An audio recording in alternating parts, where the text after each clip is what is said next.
d'envergure. On a rêvé ça très, très grand avec des épreuves qui se sont déroulées sur 2 semaines.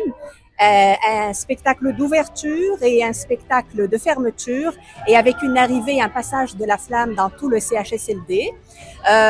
On est vraiment très content de voir l'impact positif aujourd'hui sur nos résidents. Ils ont aimé ça. Ça leur a fait une belle ambiance. Ça a créé un beau lien avec l'événement extérieur des Jeux olympiques qui se passe à Paris en ce moment. C'était de réunir tout le monde, faire sortir les personnes handicapés, non handicapés, aveugles, les faire sortir pour venir voir ce qui se passait. Puis je pense que le but a été réussi à 100%.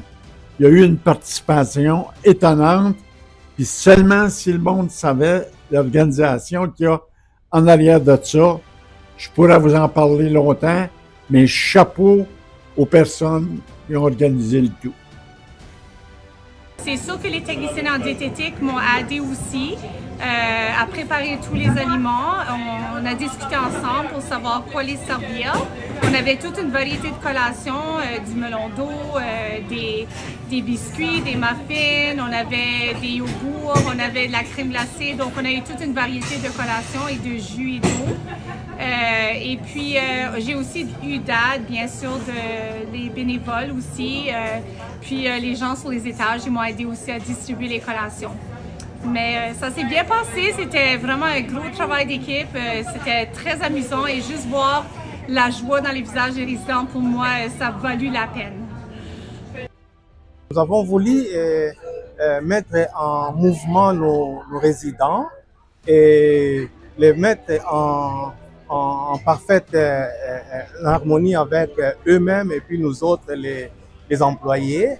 Donc, pour préparer tous nos beaux athlètes à participer aux Olympiques, on a eu beaucoup d'aide des étages qu'on a demandé à l'équipe de soins de nous donner un bon coup de main pour aller chercher les résidents et s'assurer qu'ils descendent tous à l'heure pour qu'on puisse débuter chaque épreuve. Ça demande beaucoup d'organisation, puis je suis fière de dire qu'on a eu un bon support de tout le monde qui travaille ici. L'équipe a fait un job fantastique avec cette idée un peu folle à la base de créer des Olympiades.